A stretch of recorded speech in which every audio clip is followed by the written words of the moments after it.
Nous revoilà mesdames et messieurs sur OTP, quatrième match de cette soirée de LFL. Première soirée de match retour Tréton. Et quel match? Ça c'est notre match de la journée. Oui, j'ai parfait la avec... musique. BDS contre Gameward. Au premier match, il y a eu beaucoup de taunts du côté de Toucouille avec une petite vidéo, je sais pas si tu t'en souviens, mais une vidéo sur Twitter qui était passée. Hello Papi Delas, you are gonna stop tonight. Exactement, mais très très bien fait. Honnêtement, sa vidéo était juste excellente. Ce soir, à voir si la réponse sera enfin faite du côté des Gameward, parce que la première fois, ça a pas très bien fonctionné. Non, ça a pas follow le taunt. Il a pas fait de vidéo cette fois, Toucouille? Non, et il en a parlé, il a dit ce coup-ci pas de vidéo, juste un tweet, bonne chance ce soir. Papi Delas a répondu bonne chance ce soir. Autre détail, apparemment Toucouille aurait eu sa première expérience de dopage, puisque aujourd'hui, Toucouille a découvert le café. Il l'a dit réellement sur Twitter et apparemment il ne s'est jamais senti aussi puissant.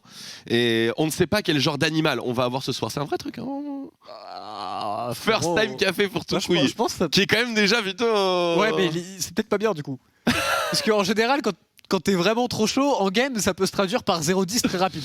Écoute, on va voir en tout cas, Seiken nous l'a dit lui-même. Graves Nidaïban, ah ouais. let's go. On va changer la Open Pool de Blurzor, absolument incroyable, ce match est déjà inédit. Mais pour terminer ce que je disais, même Seiken, midlaner Karmine Corp bien sûr, nous a dit que sur ce match, Toucouille, c'était potentiellement une mid-diff. Enfin, si la victoire était du côté de Gameward, ça partait. Ça partait de la mid-diff. À voir s'il va en être capable. En tout cas, en termes de jungle, on s'est assuré énormément de bans.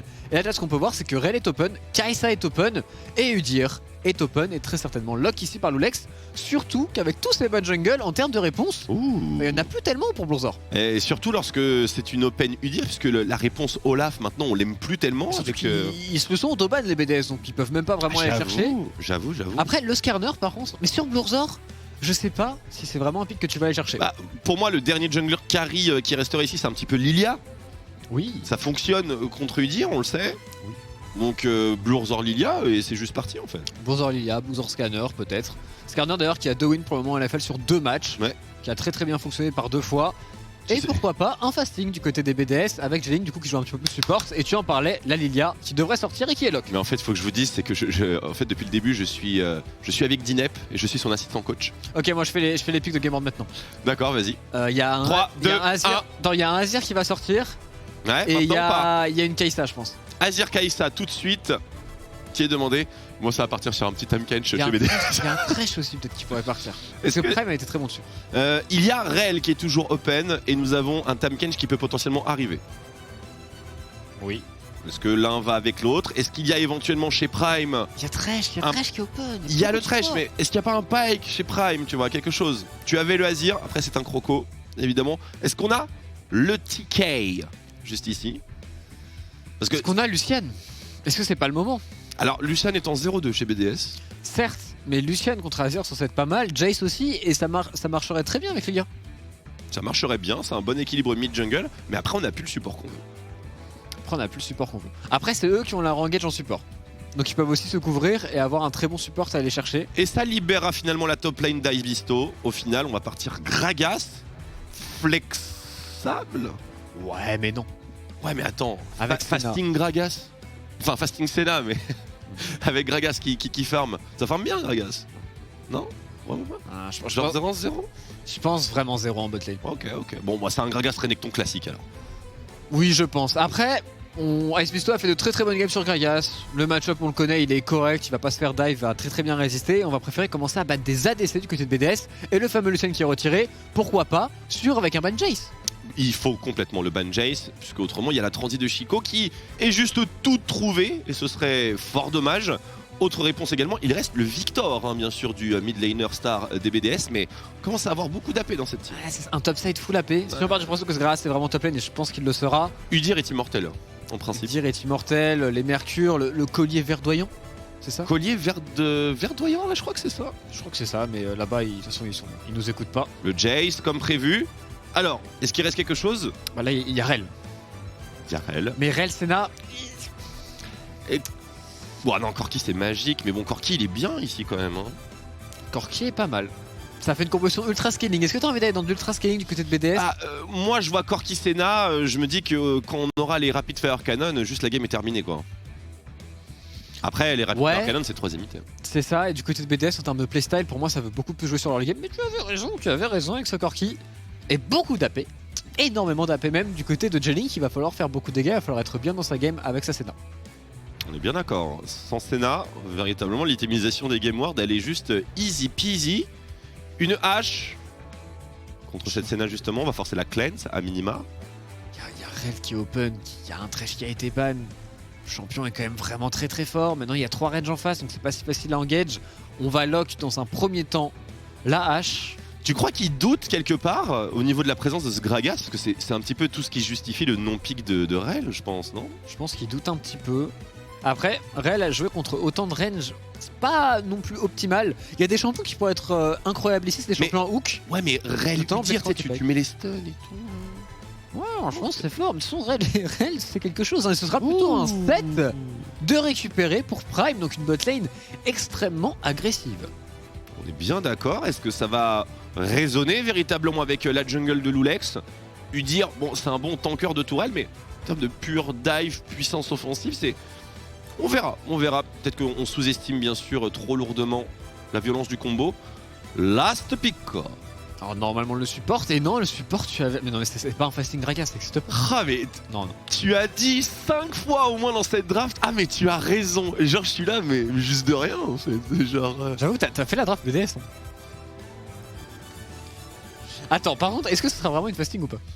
Ah ça en vrai je sais pas. Moi je l'ai jamais vu avec troll, Gragas. Je l'ai équipé en solo queue et tout, et j'ai vu personne jouer fasting avec Gragas.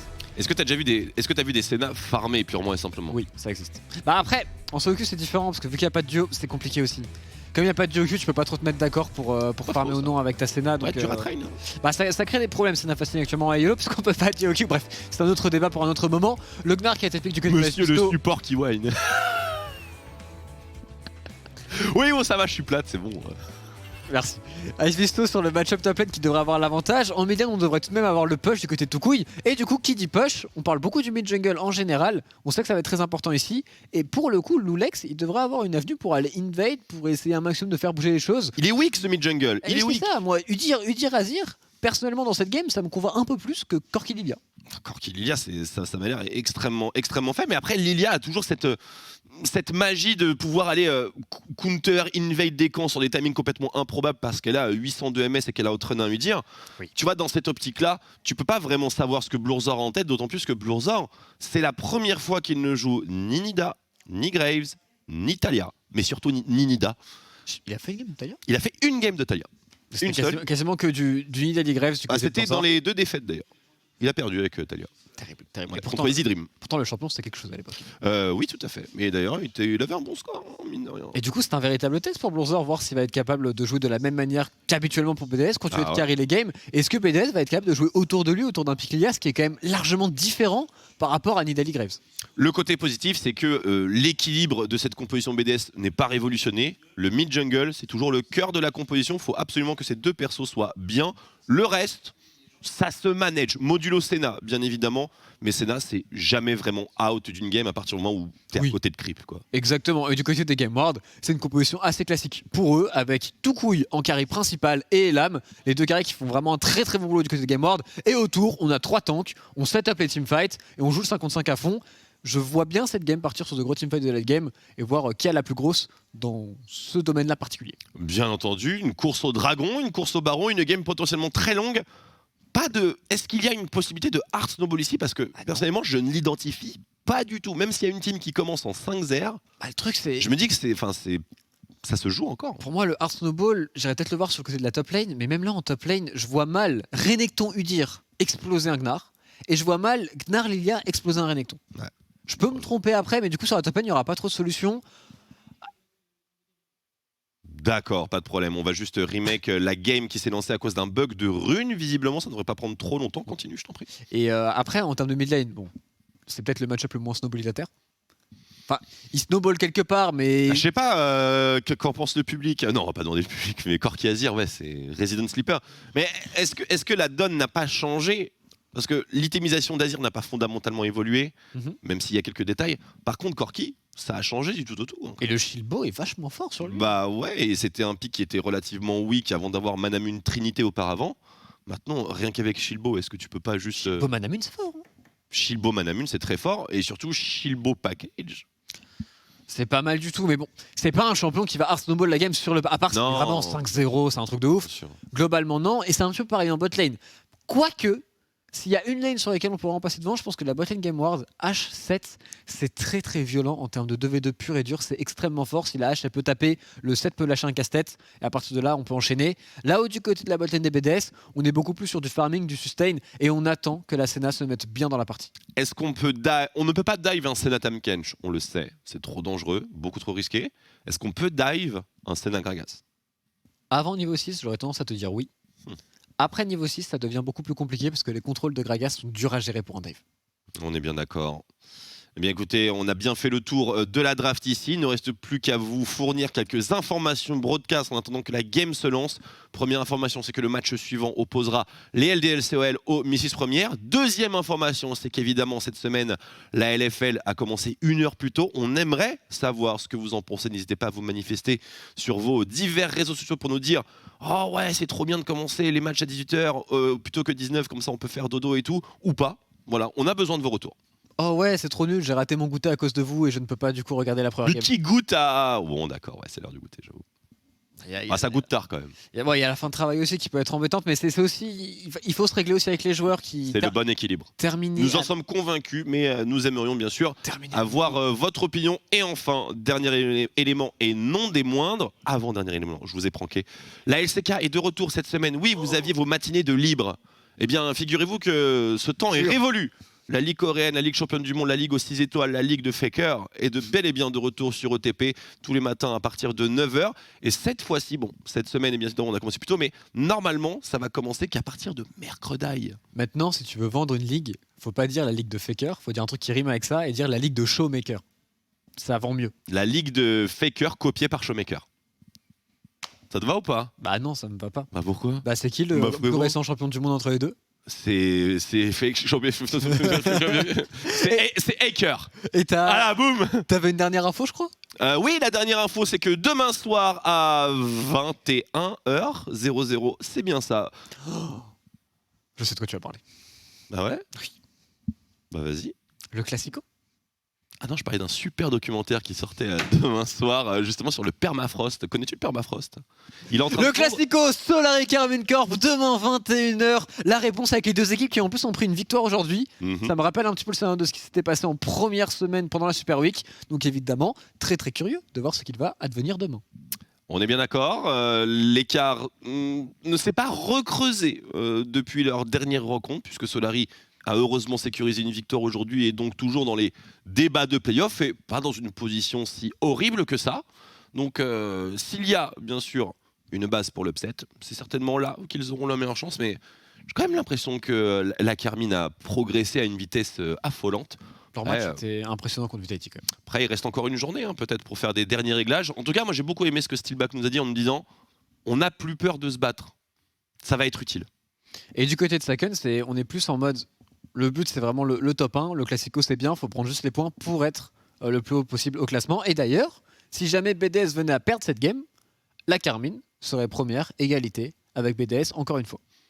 Première égalité, Oui. Ouais, pas vraiment égalité. Il y a le head-to-head, monsieur. Ouais, mais c'est la même chose. Ça compte. Non, mais c'est la même chose. Si on était en fin de saison et qu'on arrêtait le classement là, ce serait pas Carmine premier, mais BDS premier, monsieur. Ouais, mais il y aura un deuxième match. Il y aura un deuxième match, mais pour l'instant, c'est pas le cas. Bon, Carmine pour avoir vraiment, le même nombre de c'est les victoires règles du tournoi, que BDS. enfin. C'est les règles du tournoi. Ça se joue à pas grand-chose, mais ça se joue quand même. Mais la vraie question, c'est est-ce que BDS arrivera demain avec une chaîne de victoires de 6, à moins que les Game Awards ne s'y opposent, bien sûr. Réponse tout de suite, on rentre dans le match. Donc là, il y a une pause in game. Du coup, il a raté son bumper. Après, honnêtement, je suis celui qui voit un peu tout ce qui s'est passé. Et Carnage, c'est vraiment foutu de ta gueule. Il faut dire les termes. Il a vraiment fait bumper dans 3 secondes. T'as fait ton toss et mon toss était nickel. Très bien. J'ai fait le petit rebondissement. J'ai lancé le match. J'ai bien regardé la caméra. Et voilà, juste on est. Tu t'es fait saboter. Bah, on recrute. Voilà, on recrute. Il est temps d'en parler. On recrute maintenant. C'est vrai qu'il a un Twitter game, mais je pense qu'on va le mettre en En Twitter officiel, je pense. Enfin, C'est ça, faut qu'il devienne CM aussi. Ouais. Il va faire du Photoshop. Ah non, on a même Alors, quelqu'un de attends. plus compétent là-dessus. Est-ce que c'est une bonne idée de mettre Carnage en scène? Sachant qu'on approche des EU Masters et donc de rivalité entre plusieurs pays. Oui, mais alors, il sera bien sûr CM, mais sous tutelle. C'est-à-dire qu'il y a quelqu'un qui va passer derrière et lui taper sur les doigts si jamais il fait des bêtises. C'est un emploi fictif en soi. Je n'enverrai pas ce bumper, vas-y traitons. Et on est parti dans la game entre les Game Ward et les BDS.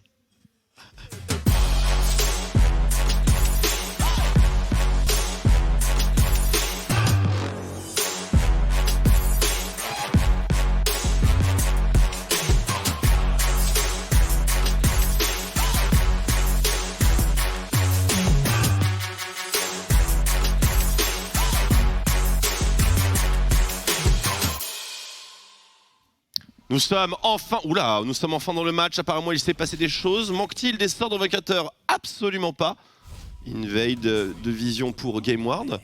J'ai eu peur, traitons, j'ai eu peur, mais on est bel et bien rentré dans la faille. Et nous sommes pas du tout sur une fasting Senna. Donc j'avais raison. Gragas n'est pas joué en fasting ici. Ce qui me contente personnellement pour mon edge personnel de la botlane. J'avais un petit peu peur. Et du coup, on a Jelling qui aura moins d'âme, mais plus d'items. Est-ce un trade acceptable? Je pense que la manière la plus optimale actuellement de jouer Senna, c'est quand même de la jouer en fasting à la manière de G2. Ils le font très très bien et c'est les courbes de spike entre les âmes et les golds que tu récupères grâce à l'item support est pour moi un peu trop forte. Trop d'âmes. Je suis assez d'accord avec ça. Trop d'âmes, trop de gold, 8 gold par âme. Tu en as 100 à 16 minutes. Faites le calcul, c'est relativement ok. Je pense comme Snowball, c'est juste un passif de Twisted Fate en mieux. Il y a beaucoup de choses. Ouais, bah, écoute, Il y a bien d'accord avec toi. en termes de range aussi, Senna, ça devient vraiment délire. On va voir ce que J-Link nous proposera ici. Proposera ici, en tout cas ce sera certainement un Kraken. Le très bon flash de la part de J-Link. Maintenant on a l'occasion de trade back. On l'a échappé belle. Par contre on trade fort. Trade fort entre les deux bot lane. Quel excellent flash du côté de J-Link ici. Franchement. Qui évite le trade parfaitement. A voir si on va continuer d'agresser sur la botlane. On a un X-Flash évidemment du côté de Prime, donc on veut continuer d'aller de l'avant. Oui. Et l'âme qui a déjà craqué sa potion, donc on veut vraiment jouer super agressif côté Game Ward. Par contre, leur jungler n'est pas du tout de leur side, donc c'est surprenant comme choix. Ouais, ça va un petit peu vite au niveau de la strat. Et sur la mid lane, on reste relativement chillax. On va surveiller surtout le clear de Blurzor, qui nous fait une très très belle rota, mais qui a la petite flèche de le petit faucon, absolument terrible. Oui, on a bien évidemment ici, le passing topside de Blurzor qui est scouté par la hache. Champion extrêmement important. C'est un des outils qui est extrêmement broken sur le champion, qui n'a jamais bougé. Et en vrai qui rend l'ADC viable en permanence, je pense. Tu penses? Vraiment, le pigeon, c'est incroyablement fort en early game. La jungle, on sait que c'est archi central dans une méta. Et du coup, forcément, un pigeon toutes les 20-30 secondes dans les camps de jungle. C'est pas plus long que ça? C'est un peu plus long en vrai. C'est plus long. Hein. Mais en early game, tu usas assez rapidement et même d'avoir autant d'informations sur les camps, c'est broken. Le casse-tête qui ne connectera pas sur Ardot, c'était simplement un petit grab et non un stun. Mais ouais, le pigeon, c'est difficile à timer quand même et de pré-shot la trajectoire. Enfin, tu me diras aujourd'hui, pas tellement. Ouais, c'est ça. vu qu'on est tous en heavy farm. Attention, Chico qui se fait légèrement bousculer ici, pose une corruption contre Doran Shield. On subit. Le carapateur, très important ici, qui a l'air d'être récupéré du côté de Lulex. On a une belle priorité sur la bot lane, un bel avantage de farm aussi. On s'en sert parfaitement bien. Sur la top lane, le match-up pendant les games est assez even, mais il est censé aller petit à petit en faveur de Icebeast qui joue grâce. Pour le moment, management de wave plus important que le reste pour Icebeast. Attention, première rencontre entre les deux junglers ici. La priorité a l'air d'être côté Renekton. C'est vraiment indécis mid lane. On a un back TP de Toucouille qui sera dans de bonnes dispositions, mais légèrement en retard par rapport à Chico. Cette bataille n'a pas l'air véritablement idéale. Téléportation du Azir sur le top side. On peut-être turn sur Icebeast. La guerre du carapateur est remportée par Blurzor et les BDS. Bon flash out d'Icebeast. L'arrivée de Toucouille en mêlée. Ça va trade 1 pour 2 en faveur des BDS. Et on arrive au bout. Très bon flash in de la part d'Irrelevant. Et ce sera 1 pour 2, mais pas pour les BDS. ce sera bel et bien pour les Game Wars tout couille en route vers le 1v9. Irrelevant a tellement bien joué le coup sur la botte, il essaie d'agresser ici sur Jelink qui n'a plus de flash, on le rappelle, il n'y a plus qu'une cleanse ici. On s'en sortira normalement, on prend beaucoup de dégâts tout de même du côté de Jelink. Forcé au back avec une wave qui push contre lui. C'est pas du tout la bonne nouvelle pour la botlane non plus des BDS. Bien d'accord, on est vraiment très perturbé, je pense, suite à cette escarmouche. Et notamment, alors la décision de Toucouille, le rush all-in Nobonobo sur Esvisto qui est flashless, parfaitement compréhensible. Mais personne ne décide de turn sur lui. Irrelevant a trop bien joué. Il a trop bien joué là. Il a tellement il avait 1 HP, il est revenu, il a cleave, il a récupéré des HP et derrière il s'en sort parfaitement avec un flash-in stun sur Lilia qui permet à Toucouille de récupérer le kill. Et en plus 2 double buffs pour les 2 solo laners de GameWard. Et apparemment nous avons loupé l'élimination de J-Link durant ce petit replay. Comme tu l'avais dit, situation délicate pour lui botlane avec l'énorme wave qui le menaçait. Manifestement les GameWard ont trouvé l'espace jusqu'au bout. On va revoir ce qui s'est passé, c'est très certainement avec Splash. Non, pas aussi simple. Oh, avec dommage. le heal, c'est bien joué après de la part de la bottom lane GameWard ici. On vient bien punir Instinct qui est récupéré par Elam avec cette fameuse wave qui était très mauvaise pour J-Link. Et du coup sur la botlane on se fait punir très fort. Et Toucouille qui se sert de son avantage pour acheter un item défensif. Un item défensif broken. C'est important de le préciser. C'est vrai. Il n'y aurait absolument pas de collier. Oh, attention, est-ce qu'il va aller au bout à Isvisto? Il est niveau 6. On a raison, il est passé niveau 6. C'est un prank international de la part du top laner des GameWard. Quelle sagesse! Et quelle présence d'esprit d'aller last hit ce petit mignon, tout petit mignon, qui lui donne ce niveau 6, qui lui donne un second kill 2-0-2 pour ce Renekton qui fait clairement la différence dans le match pour le moment. Et pendant ce temps-là, GameWard qui win aussi la bot lane va récupérer un dragon gratuitement. Cet early game est juste dans la poche, cet early game est un wrap, le snowball est engagé. Mauvaise nouvelle, on n'aura pas de superbe âme des dragons à jouer dans cette game. Mais bon, on se dirige peut-être dans une game où l'âme des dragons, ça sera secondaire. Là, on va voir si on arrive à snowball du côté des GameWard. Ils ont gagné sur toutes les lanes, ils ont pas une composition qui est censée snowball, mais ils sont pas censés avoir autant d'avance tout de même. On est bien d'accord. Donc, sur le papier... 2-0 quand même sur les deux solo lanes, 1-0 pour Elam. Enfin, tous les voyants sont au vert pour moi. Oh le flash in encore une fois, on met tout sur J-Link qui est forcé de flash out. Et on essaie de continuer ici du côté de Prime, on met beaucoup de dégâts. Et cette fameuse bot lane, Gragas-Senna, qui n'est pas convaincante. Oh que non. Après les conditions ont l'air d'être un petit peu exceptionnelles sur ce bot side. Avec notamment les interactions très rapides, très agressives, très tôt dans la partie. Prime joue vraiment bien. Ouais. Et surtout une gestion de wave qui est bien meilleure hein, chez les GameWard au niveau de cette bot lane. C'est pour ça que J-Link s'est retrouvé autant acculé. En parlant de joueurs acculés, Chico juste complètement poussé en dehors de sa laning phase par Toucouille. Un Toucouille en 2 airs, collier verdoyant. Il ne prend simplement aucun dégât de la part de ce Corki. Et il peut juste le free poke à grands coups de comète. Et puis il a même pas peur d'un gang de Lilia au final. Hein. Je pense qu'en termes de dégâts, on est relativement large. L'item est vraiment beyond pété de ouf. Surtout contre un mid-jungle AP. Bon, même si Corki, ça fait dégâts AD aussi, mais peu. Mais tout de même. Irrelevant qui part à l'all-in, qui va mettre un très bon trade à Esbisto, qui va certainement dash out après. On essaye de répondre pour Esbisto qui est en mini-gnar, mais ça ne suffira pas. Et du coup, le dive est largement possible sur la top lane, mais du côté des GameWard, on préfère clear le bot side pour Lulex, qui est largement devant en termes de farming. Ouais, l'optimisation bien sûr qui ne s'arrêtera jamais pour cette acquisition en ressources. Maintenant en phase de jeu qui va être de moins en moins présente à mon avis pour les GameWard. On a un lead tellement confortable qu'il serait dommage de le risquer, surtout sur un timing paquet. Et en parlant de ce paquet, Chico accompagné d'Erdoté, flèche de cristal. Oh, elle est belle. Ça fait mouche directement sur le mid laner. DBDS qui a un énorme paquet mais qui ne pourra pas le lâcher malheureusement. Oui, c'était voulu. On a un héros de la faille à aller récupérer du côté des GameWard. On le commence directement du côté d'Irrelevant pendant que Lulex check au cas où s'il n'y a pas des camps à se mettre sous la dent. Il n'en avait pas. Donc on va récupérer le héros de la faille tranquillement. Et ça continue d'enchaîner parfaitement du côté des GameWard. Sur la boîte, encore une fois, il est niveau 6 Prime. Hein. Attention, la volée qui n'a pas connecté, le route par-dessus, très bon haymaker. Et l'âme un petit peu Non, il gère parfaitement ce spacing. Et l'âme, je pensais qu'il était pranké par la zone de brouillard, mais il l'a juste parfaitement timé.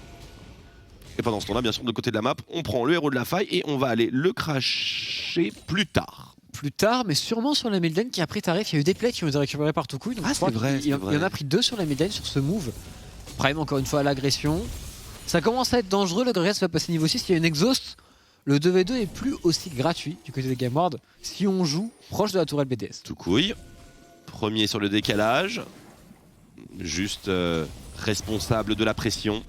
Il zone la botlane BDS, leur deny cette wave simplement par le côté missing de sa mid lane. Et on prend des nouvelles un peu de Blazor qui juste turbo farm la jungle sans vraiment avoir grand chose d'autre à produire. Hein. Il n'a pas d'opportunité, hein, honnêtement. Parce que Gnar Lilia, pour aller à bout d'un Renekton qui est super fait dans sa game, c'est trop dur. Et t'as clairement pas envie de jouer autour de Corki et de Senna à ce time-là de jeu. Voilà, botlane Game Ward qui met une pression absolument incroyable sur cette botlane. Maintenant, il y a le niveau 6 du Gragas qui va aider. On est bien d'accord, mais le héros de la faille, il pourrait tellement aller bot aussi. Ce serait dommage d'en priver bien sûr Toucouille, mais ça mettrait véritablement la botlane Game Ward dans les meilleures dispositions. Ça ouvrirait le dragon automatiquement. Dans une petite trentaine de secondes, on va le poser juste derrière, peut-être aller checker un petit peu l'invade. On voit les points de vie de Blazor, on voit le niveau, on voit son clear. On voit tout, on voit qu'on est en avance, on voit qu'elle n'a pas de chaussures. Donc on sait très bien que pour l'instant, il n'y aura pas de Blazor dans cette game. Et le héros de la faille donc. Très bon décalage. Fort The Toucouille avec l'escorte, vous le voyez juste en dessous de Prime. Qui veille au grain avec son set. Attention à l'ulti de Gragas comme tu en parlais tout à l'heure Tréton. Et on va pas aller chercher la première brique, mais on va chercher le deuxième dragon. C'est super ce que sont en train de faire les Game Ward en termes de vision, en termes de contrôle d'objectifs, de contrôle de cartes. Prime qui fait de bons décalages, le dragon qui devrait être totalement gratuit. Et du côté des BDS, la seule réponse possible c'est sur la top lane, donc on va essayer d'aller all-in un gank sur ce Renekton. Est-ce qu'ils vont scout la Lilia avec ce faucon? Oh, ils l'ont scout. Oh, c'est du délire. Oh. Bah tu vois, Faucon Broken. Mais juste, ils les utilisent trop bien, là. Ouais, c'est un gagnant de E-Master. Ah Pas ouais. n'importe qui. Hein. En fait, il a les camps sont timés. Mais encore après 12 minutes de jeu. Et sur la botlane, on met tellement de pression en plus, on va encore récupérer une plate. Mais cette game est un wrap en fait. Il les explose. Hein. 5 victoires d'affilée qui peuvent s'éteindre comme ça pour BDS sur juste un colossal snowball. Alors bien entendu, attention, Chico, Valkyrie in, Toucouille qui a encore bien sûr des choses à proposer. On ne sait pas ce qu'il y a autour du midlaner des Game Ward. La partition impériale est potentiellement létale. On n'a pas vraiment de Bisto qui... C'est un peu dangereux. Il essaye de bait pour sa Lilia. Oh mais... là là, il est stun une fois, c'est le...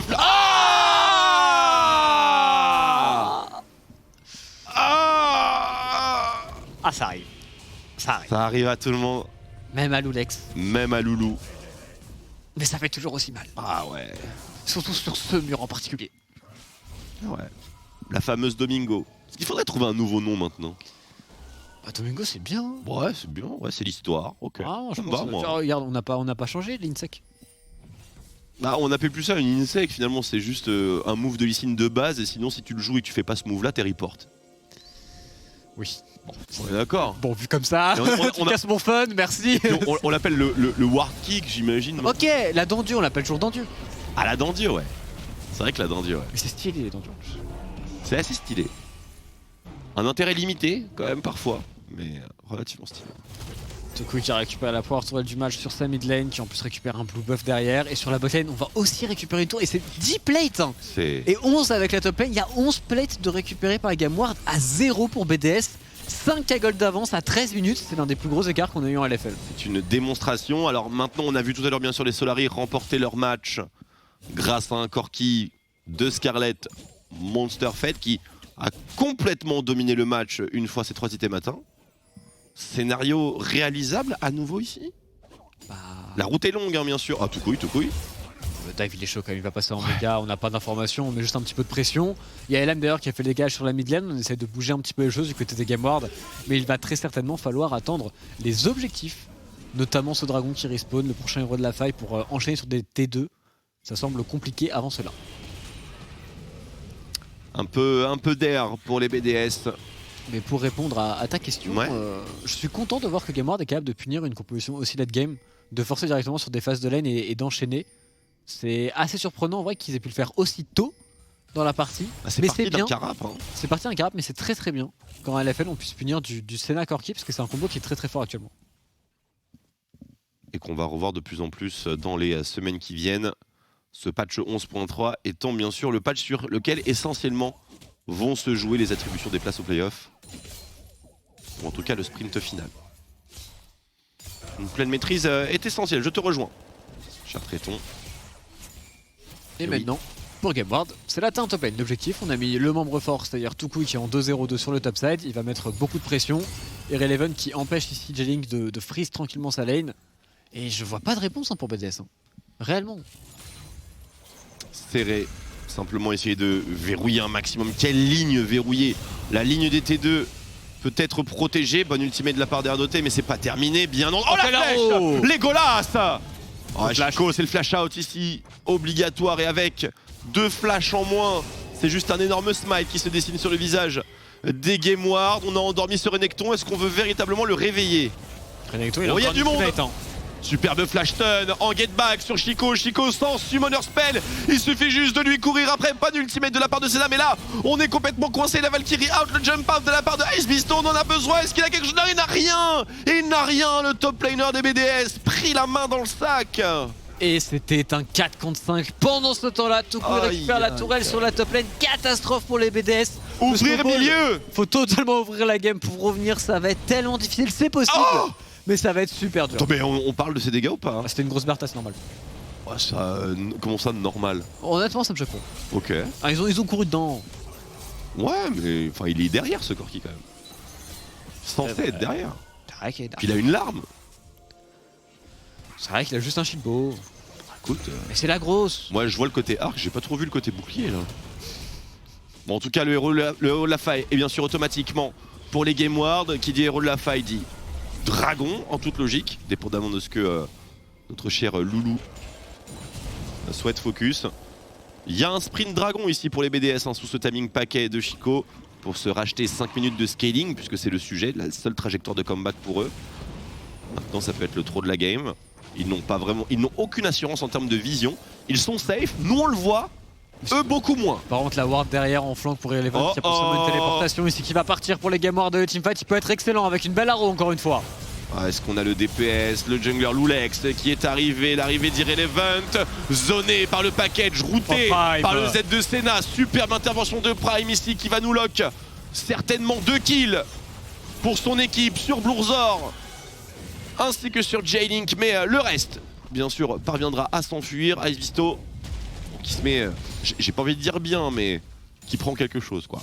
Il va prendre une tourelle, maintenant qu'est-ce qu'il va perdre en retour? Il y a un héros Une de la T2 faille, minimum. à utiliser du critic Lulex, on peut utiliser mid, on peut utiliser bot, on peut faire un petit peu ce qu'on veut. Cette T2 devrait tomber de par les mains de Elam plus Tukui, et sur la botlane on va héros de la faille j'imagine pour Lulex. 2 T2, oh oui c'est ce qu'on vise. La doublette pour les Gameward. Super joué. Et la défense n'est clairement pas au rendez-vous. On récupère ça, on reset. On se prépare un petit Nashor. On a 2 minutes d'avance pour ce dernier. Et on emporte le match, tout simplement. Attention, on a demandé un drapeau bleu au niveau de Tukui sur ce Gnar. Bon, tout va bien. C'était long. C'était long de venir à bout de ce héros de la faille. Ah, je vois mal BDS qui devrait chuter ici. Et pour Gameward, en vrai, pour les playoffs, etc., c'est encore une fois une victoire importante. Ils arrivent vraiment à prendre des games aux grosses équipes de LFL. Bah, dans ce fameux head-to-head qui, pour l'instant, ne sert pas à grand-chose, sauf à dire que BDS est devant Carmine ou inversement, mais qui, en vrai, va faire la différence. Et comme tu l'as dit, sécuriser des victoires contre des gros noms, ça va avoir une valeur absolument monumentale. Puis ça va resserrer notre classement tout ça aussi, hein, parce que tout le monde va être à une win de BDS, la Carmine va être à égalité, enfin bref. Le tout haut du classement se resserre encore un petit peu plus si jamais Gameward arrive à terminer cette partie. Mais bon, actuellement il y a 26 âmes sur J-Link, c'est tellement peu à 18 minutes de jeu. Bien d'accord. Il n'y a rien. Et pour continuer sur cette course au haut du classement, il y a les Misfits aussi qui jouent tout à l'heure. Ouais. Et ils ont un match. Ils peuvent être aussi premier égalité. On peut se retrouver avec du Carmine Exact. BTS. Ils jouent contre LDLC OL, bien sûr, à ne pas sous-estimer malgré la faible position au classement. Mais en soi, il est clair que les Misfits partent favoris dans ce match retour. Une flèche Quel qui arrow touche. Belle tentative d'esquive de la part de Blourzor. Quel super zoning d'air doté. On esquivera la sanction, mais on n'esquivera pas le push. Putain, H est illégal, hein. Et là, mais trop fort sur H. Vraiment, que ce soit sur la phase de lane, le spacing qu'il mettait avec les auto-attaques, tous les pigeons qu'il a mis, plus les arrows qui mettent beaucoup de pression à chaque fois. C'était pas ce qu'il jouait quand il était chez LDLC. Il jouait HCNA, non? Ouais. Pour les EUM. Il jouait beaucoup HCN en effet. Après, il avait quand même d'autres champions, mais. Et l'âme sur qui est HCN, Hades, hein, bien sûr. Qui est les EU Masters, tout ça. Le Vous dive, connaissez. c'est osé. Du côté des Game Wars, je pense que ce qu'on a vraiment envie de faire ici, c'est de zoner un maximum les BDS, les forcer à défendre le plus bas possible pour démarrer ce baron. On a charmé une petite ward qui est pas scoutée par le Red Trinket de Prime. Oh, c'est peut-être le Stro juste ici cette Oh, ward. le pollen l'a révélé, tout va bien. Est-ce qu'on se positionne pour un éventuel hold-up? C'est tellement risqué. Est-ce que ça vaut le coup de flipper ce baron Nashor, de flipper la game? Le smite, on a déjà perdu l'opportunité. 2000 points de vie, 1500, ça va être sécurisé tranquillement. Partout couille, le smiter des Game Ward. Pour ça, on n'avait pas de flash. En plus de ça, on a eu le set de Prime qui s'est un petit peu donné ici, mais juste pour empêcher le quelconque potentiel smite steal. Donc on a bien joué du côté des Game Ward. Une mort pour un baron Nashor. Un baraon. Un pharaon. C'est un pharaon, pardon. C'est très clairement. C'est très clairement worse.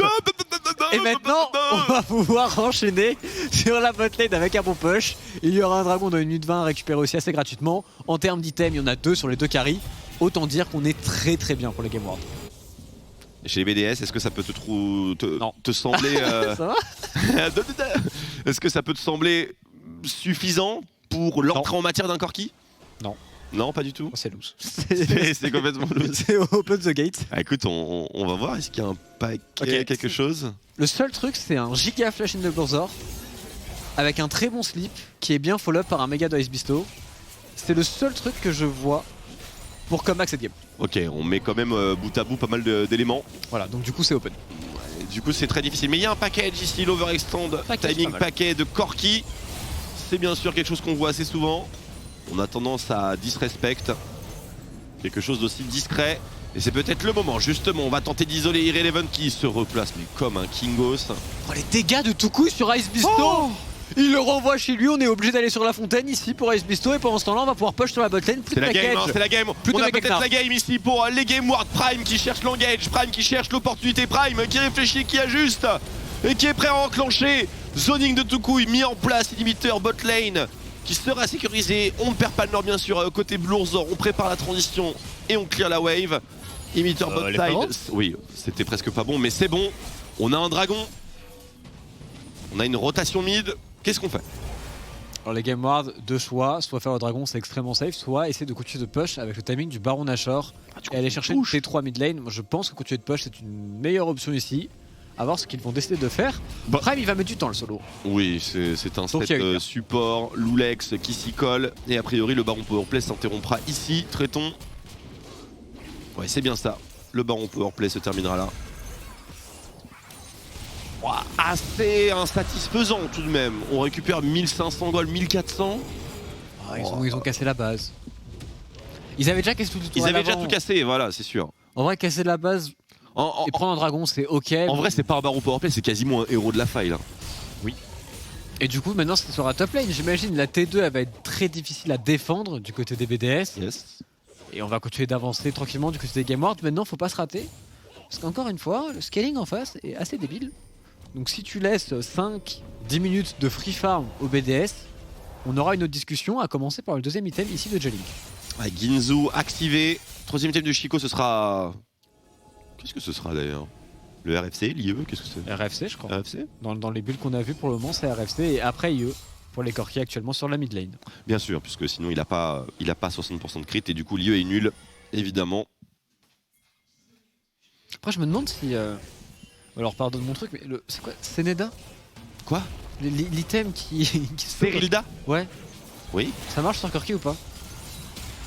J'avoue que je sais pas, parce que Corki est un personnage du diable, donc j'évite de le jouer. Ouais, si à chaque roquette tu slow, c'est marrant non? C'est pas comme ça que ça marche? Bah si, en théorie, mais après, si un slow de 30%, c'est pas ouf. Hein.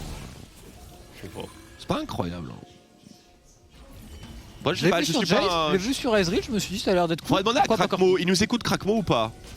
Si tu nous écoutes, Krakmo, dis-nous. Krakmo, bien sûr, une référence du Corki et du Theory Crafting. Du Theory Crafting, surtout. De manière générale en France. On a pris la T2 du côté des Game Wars, maintenant on va commencer à toquer à la porte de la T3, mais c'est difficile de push face au BDS sans Baron Nashor. On va essayer de se regrouper sur la midlane, pourquoi pas une arrow du côté de Elam. Oh, Erdoté qui se repositionne, Irrelevant, première ligne. Superbe German suplex de la part de Prime, et ça y est, la base est percée. Les Game Wars qui intègrent le territoire ennemi. Le hit and run maintenant des BDS qui se complique. Et a raison. Alors, du coup, les dégâts qu'il met aux 2 carrés BDS ici, on a réussi à faire ce passage. Et oui, ils vont tenter la transition 3 inhib Oh. au nez à la barre de ce Gragas support qui se fait juker son coup de bidon et se fait exécuter derrière Loulex tout de même, ce Udyr qui va tomber un jour l'autre. Très belle transformation en Mega Days Bisto, autrement il était décédé. C'est la fin de ce push pour les Game Ward. On s'est un peu enflammé quand même. Légèrement, mais bon, 2 inhibs, ça va quand même pas mal épicer le wave clear. Mais attention, Ça fait plus de farm. ça fait plus de farm, ça fait plus d'âme sur Senna surtout. Ah oui, c'est vrai. Là, Oui. techniquement, du côté de BDS, si on se met d'accord, je pense que c'est Corki qui prend tout le farm et Senna qui prend toutes les âmes. Et du coup, tu te mets super bien. Et ça commence à mettre un petit peu plus de temps que prévu du côté des Game Ward. Pour le moment, c'est largement fine. Il rate un teamfight, on a une autre discussion. Vont-ils louper ce teamfight maintenant qu'il y a alors une Ginzu H? J'aimerais bien que tu nous en parles maintenant qu'on a quelques secondes. Ginzu H, ça a l'air lourd. Ça a l'air cool en vrai sur le papier. En principe, ouais. Maintenant, il n'y a pas beaucoup de mêlée en face, donc pour la stacker, je sais pas si c'est si ouf que ça. Pas faux. Après, on va push donc. Je pense L'un que de l'autre, on s'y retrouve. Oh, le canon ultra rapide pour Chico, mais est-ce que les crits à 2500 sont déjà d'actualité? Rien n'est moins sûr, une flèche directement dans le pif de J-Link. Et il n'y a plus de cleanse, par contre on est slow. Et le flash out qui est forcé avec ce superbe ultimate. Regardez le flanking de la part de Prime, va-t-il trouver? Non, il va pas trouver. Il est brûlé par l'énorme paquet de Chico. Regardons Loulet Et la mélo. regardez le hit and run. Tout couille. Du coup, il fait énormément de dégâts, mais il est forcé de reculer. On a plus d'HP sur la hache. On a pris un énorme poke de Lilia plus Xico. On se fait repousser du côté des Game Ward. On commence à réussir à temporiser. Elam est tout seul sur une ward. Baron. Attention, si Elam se fait choper dans la transition. C'est le baron. Non? C'est un pool baron. Loulex, entre toi et moi. En 4 contre 5 C'est complètement un pool baron. avec H qui est en train de faire un red buff. C'est le throw de game ça. Allez, le baron, les gars. Il est lancé. On y croit. Non. Et on le disengage, bien entendu. En respect de l'adversaire. En respect aussi... Ah, c'est peut-être pour enlever le farm. Qu'est-ce que t'en penses? De quoi? Tu fais genre, tu fais le baron juste pour que ce soit la mauvaise personne qui récupère les waves.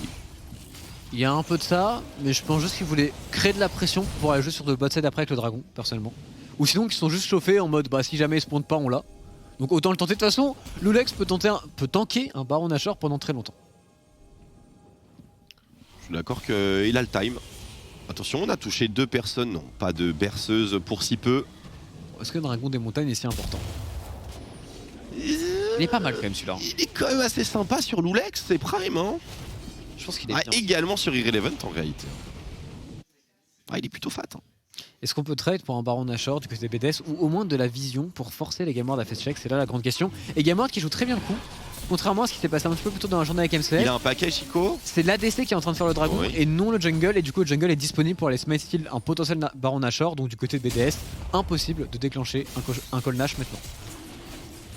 Et voici donc le Drake effectué à l'ADC. Qu'est-ce qu'il nous fait J-Link top? J-Link top complètement overextend qui va se faire cut. Mais J-Link, heureusement que ce route est passé. Attention à Loulex quand même qui veut en découdre. Il n'y a pas de summoner sur le J-Link. Il est vraiment dans la sauce la plus totale. La flèche de H qui tente de préjure J-Link qui a tenu beaucoup plus longtemps que prévu. Mais regardez sur la base. Et Prime qui vient porter les stockades. La partition impériale qui est beaucoup moins exceptionnelle que ce qu'on pouvait penser. Chico est toujours là pour assurer une certaine forme de DPS et 2 wave clear, mais ce sera bien insuffisant pour contester ce Baron Nashor numéro 2. Et en plus de cela, pas de style, parce que Blurzer n'a plus de flash. Le teamfight c'est quand même beaucoup plus close que prévu avec un ultimate de Gnar de Ice Bisto qui a envoyé au moins 4 personnes contre le mur, mais il n'y avait pas les dégâts derrière malheureusement pour les BDS. Et du coup Baron Nashor, âme du dragon des montagnes. Du coup il y a potentiellement aussi un Rabadon avec son back. Autant dire que Game Ward est très très bien, mais il faut mettre un terme à la game maintenant. Sur ce push, absolument, ça paraît vital. La lane qu'on veut le plus focus chez les Game Ward, c'est le top, c'est la seule que nous n'avons pas ouverte. Et bien sûr, c'est la première que les BDS veulent clear et sécuriser. Il va falloir l'emmener le plus loin possible. Tuku qui ferme, j'imagine ici son Rabadon, il essaie de l'avoir avant le prochain teamfight. On va revoir ce qui s'est passé. En effet, J-Link beaucoup trop avancé. Et pourtant, les BDS sont pas pris un si mauvais fight. On essaye de pile au maximum le Cariadé qui met beaucoup de temps à tomber. Ice Bisto qui va bien stacker ici son méga. Et là, le méga de Ice Bisto qui est pas loin de renverser le teamfight avec 4 personnes clouées au mur. Mais malheureusement, on n'arrive pas à passer la frontline. On notera également un autre élément, c'est que Tuku, il a entre guillemets timé son ultimate en même temps que celui de Gnar. Et donc, ça a pas mal interrompu le momentum créé par ce Gnar. C'est le nom de l'ulti, hein, j'y peux rien. Non, c'est joliment dit. Non. QSS du côté de cette hache pour être bien safe. Medjay du côté de Toucouille pour se la péter sur la RS. Allez, le wave clear, il est quand même d'une certaine qualité chez les BDS. Encore une arrow. Oh, l'arrow qui fait évidemment mouche. On essaye de transformer Ardoté en spectre pour éviter qu'il se fasse turbo tunnel vision. Et là, on regarde les roquettes. Les roquettes de Chico, les auto-attaques du mid laner des BDS qui retourne à la fontaine. Il a un paquet, un item, quelque chose. En tout cas, cet inhibiteur, on pouvait raisonnablement le laisser tomber. Le paquet, effectivement, qui est activé pour la mid lane BDS. Maintenant. On cherche la meilleure opportunité possible avec Ice Bisto qui stack son méga flash-in de la part d'Irrelevant. Est-ce qu'on peut one-shot ce Corki? Ce ne sera pas le cas. Par contre, le paquet, on s'en est débarrassé. Les minions qui affluent et qui commencent à submerger les BDS actuellement premiers au classement, qui pourraient se retrouver dans une situation très délicate. Et il tente le coup Ice Bisto et ça se transforme bien. Pas d'élimination toutefois. Et le DPS, oh le DPS, tellement plus impressionnant que les Game Wars. On est trop en retard. Et l'âme qui fait parler les volets de flèches. Triple kill pour le carrière des Grecs. Des Game Wars, des victoires. Alors il est pas du tout grec, mais victoire. Comment ça, il est pas grec? Il est pas grec? Non. Ah ouais? Il est quasiment sûr qu'il est turc. Ah ouais? Ouais. Merde, c'est Chips qui m'a trollé alors. Mais victoire! Mais victoire de Game Wars, et très belle victoire de leur part. Super game réellement du début à la fin. Ils ont réussi à snowball de ce petit carapateur sur le top side. Il y a eu des kills de partout, il y a eu un 2v2 Arduino aussi sur la bot lane. Tout le monde a très bien joué, ils ont bien avancé, ils se sont fait un chouïa peur, mais ils ont quand même gagné. Les Grecs? Il est suédois. Oui, mais il est suédois et turc, 100%. Il est suédois. Non mais je te jure qu'il a une société turque aussi. Il est suédois. Bah écoute... Il est suédois, mesdames et messieurs, c'est le mot de la fin pour le super Valkyrie. Et l'âme qui va certainement se retrouver avec un petit MVP. Qu'est-ce que tu en penses? Moi, Irrelevant m'a fait kiffer sur son Renekton. Et pour moi, c'est lui qui donne le snowball à son équipe avec le fait que sur le top 7, ce fight au carapateur, il le gère aussi bien. Absolument, on imagine que ce sera un des éléments clés de Bubu et ses drôles d'analystes. C'est à vous, messieurs, dames. Merci beaucoup Twix. Game Wars qui gagne donc ce match retour contre BDS. On en parlait pendant le pré-show, c'était le match of the day. Match super propre de la part de Game Wars, vraiment. On peut regarder les conditions de victoire des deux équipes par rapport au draft. On parlera du MVP plus tard, hein. Je pense que ça va vous surprendre, mais on veut récompenser un joueur qui a été volé dernièrement. On verra ça juste avant l'interview. Mais voilà, comme je vous le disais, messieurs, conditions de victoire des deux équipes. Que devait faire BDS ici et qu'est-ce qu'ils ont échoué? Du côté de BDS, fallait pas se retrouver autant derrière. Comme l'a beaucoup dit Tréton, il y a des moments où ils ont failli craquer et se faire comeback, mais du côté de GameWard, sans aller trop vite, on a joué pas à pas, sans jamais craquer. Ils avaient quand même la pression du scaling, mais ils n'ont pas fait d'erreur et bien joué à ça de leur côté. Du côté de BDS, on n'a pas su trouver l'opportunité, on n'a pas su assez avancer avec cette Senna et ce Corki. Ouais, Senna qui était couplé à un Gragas, cette fois-ci Noah, c'est une botlane qu'on voit pas souvent. J'en ai déjà vu en scrim de joueurs LEC, mais une remarque sur ce combo peut-être? Non, sur le combo je dirais pourquoi pas Senna avec X support à engage, un peu tanky. Moi l'impression que ça m'a donné c'est que les BDS sont quand même meilleurs dans un registre un peu plus agressif, ou en tout cas qui leur donne peut-être un peu plus de possibilités en early game, même s'il y a des éléments de scaling avec un Victor à la place d'un Jace, etc. Mais qu'effectivement, une fois qu'on a perdu un peu ce contrôle, on a eu beaucoup de mal à avoir la proactivité qui les caractérisait. Et pour moi, dans la draft, Corki en early game, bon, Senna pareil, et finalement la lane où c'est un match-up qui est très volatile, ce fameux Gnar Renekton, il s'est passé beaucoup de choses. Il s'est passé beaucoup de choses justement et Marek, tu vas pouvoir nous expliquer un petit peu mieux. Un TP de Tuku qui arrive très haut dans la partie qui permet à GameWard justement d'inverser ce gank qui avait été initié par BDS. Je trouve que c'est justement cette capacité de Tuku à justement pouvoir aider ses laners qui a fait la différence justement dans ce match-up top lane. Le top meurt ensuite par la suite de BDS tout seul. Mais voilà, est-ce que tu peux nous expliquer ce qui s'est passé et comment GameWard a articulé son jeu? Ouais, clairement, du côté de BDS, on les attendait gagnants en 7 early game. En général, un fight très long avec Lilia, ça se passe plutôt bien. Mais 7 early game, incroyablement bien joué par les Game Ward avec le turn du Renekton. On l'a vu sur le replay d'avant et Toucouille qui vient clean up, ça les a vraiment lancés dans cette partie.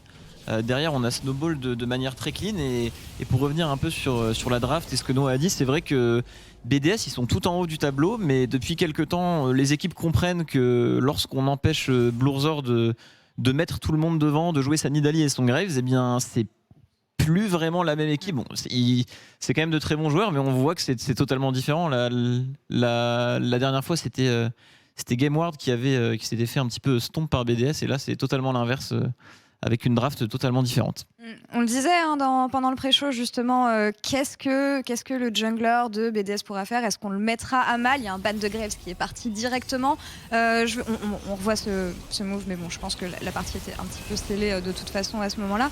Mais Noah, pour revenir sur BDS justement et Game Ward, la progression des deux équipes, BDS qui sont actuellement tout en haut du classement, est-ce que c'est une équipe qui a été assez bousculée dans cette première partie de LFL justement pour tenter d'autres choses, ou justement est-ce que si des équipes arrivent à appuyer comme ça Moi je pense que c'est pas des équipes qui baissent, c'est d'autres équipes qui montent. Je pense que le niveau vraiment général, c'est encore une fois chaque début de saison de Spring Split, il faut être indulgent envers beaucoup d'équipes, le mercato qui passe par là, la mise en place, etc. Et arriver généralement, la grande phrase, arriver à la moitié de la saison, on peut se permettre de juger. Et là, tout le niveau général est remonté. Solaris, ça remonte. Game Ward, c'est sa power spike. Même MCES, ça commence à monter aussi. Et je dirais que peut-être du côté des BDS, c'est un peu stagnant. Et pour moi, il y avait deux équipes comme ça. C'était la Carmine et BDS dans un style très agressif. Et la question qu'on pose un peu depuis le début de la LFL, c'est oui, mais passer cette agressivité, est-ce que le reste du plan de jeu, est-ce que le reste de l'équipe peut jouer la macro, peut jouer le scaling, etc. Là, Carmine, je trouve qu'on a eu une confirmation que même sans aller dive sous des T3 avec un Darius, ils arrivent à faire des choses. On peut quasiment claquer une perfect game. Et BDS, eh bien, je trouve que, contrairement à la Carmine, ça bat un tout petit peu plus de l'aile. Maintenant, c'est à eux de trouver, je pense, comment s'adapter avec les changements, avec le montée de niveau, etc. Et Game Ward, du coup, petite montée en puissance à l'approche de ces playoffs. Où est-ce qu'on voit les améliorations du côté de Game Ward? Du côté de Game Ward, on les voit sur tous les plans. Je pense qu'au niveau de la draft, ils savent se démarquer et s'adapter à chaque patch. On l'a vu notamment quand ils ont fait tomber les Misfits. Je crois que c'était la première défaite des Misfits. On voit qu'ils sont capables de tout jouer. Loulex, à la base, c'est quelqu'un qui préfère jouer des carries comme Lee Sin Nidalee. Et on voit que même sur des Panthéons, sur des Udyr, sur quoi que ce soit, il est très très fort. Toucouille, pareil, il avait cette étiquette un peu match control, etc. Mais on avait en début de suite que ce soit sur des Akali ou sur des Azir, il va performer. Elam est capable de jouer tous les carries. Là, on voit un 7 au niveau de Prime, alors qu'on est passé par de la Séraphine. En fait, je pense que c'est vraiment au niveau de la draft et de l'adaptation, on est très bon. Et les 5 joueurs sont de très bons joueurs individuellement, donc ça prend. Et là, on les voit monter en puissance. Et pourquoi pas aller accrocher le top 3 au fur et à mesure. Ça va être la course au playoff va être super intéressante, avec beaucoup d'équipes qui sont vraiment pack et qui continuent de créer la surprise. Noah, tu veux dire que ça va être dur parce que avant il y avait la Corée qui était comme nous, mais maintenant c'est peut-être une des ligues ou la ligue la plus compétitive du monde, c'est-à-dire 10 places pour 5 en playoff. Et je dis ça comme ça se la pète et tout. Mais non, mais 10 places, enfin 10 équipes et seulement 5 places en playoff. Donc, ouais. Et quand on voit le top 5 et qu'on voit ce qu'il y a en dessous du top 5, on se dit ça va être hoche. Ça va être très très chaud. On regardera le classement à la fin de la journée pour voir où on en est. Mais avant ça, il nous faut un homme du match quand même ici. On s'est arrêté sur quelqu'un, mais vous savez quoi, on va avoir un petit débat. De toute façon, l'interview n'est pas prête, on a le temps d'y réfléchir, voir si on est vraiment sûr de qui on veut mettre. On partait sur la Décari de ouais, on a un petit peu discuté. Moi, j'admets avoir un petit peu appuyé sur Elam parce que je trouve que depuis le début du split, il est aussi très constant, quel que soit le rôle qu'il a dans la partie, qu'ils doivent jouer un carry qui doit go in ou là une hache, il est vraiment très précis, fait quasiment aucune erreur. Et du côté de Twix et Tréton, ils étaient partagés entre Elam et la top lane. Du coup, c'est à vous de départager.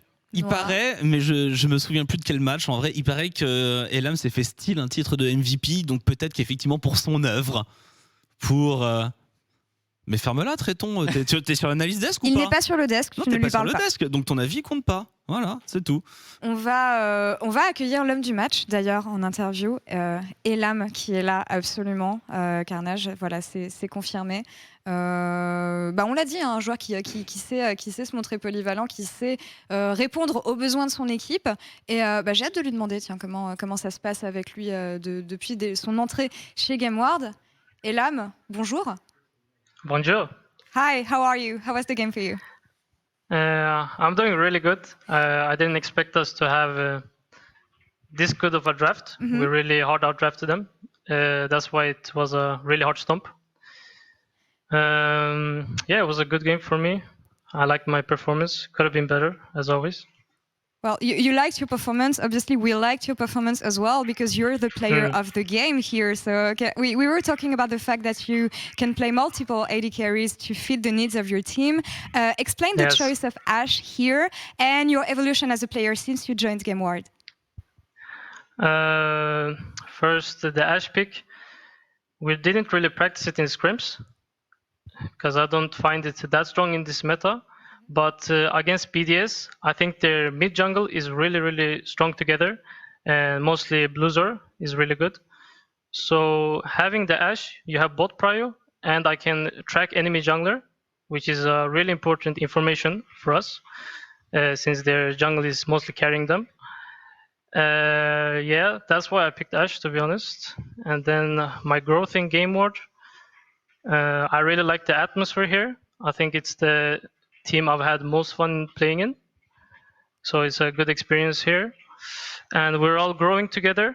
As the weeks goes by, we scale. We become better as a team. We play better macro.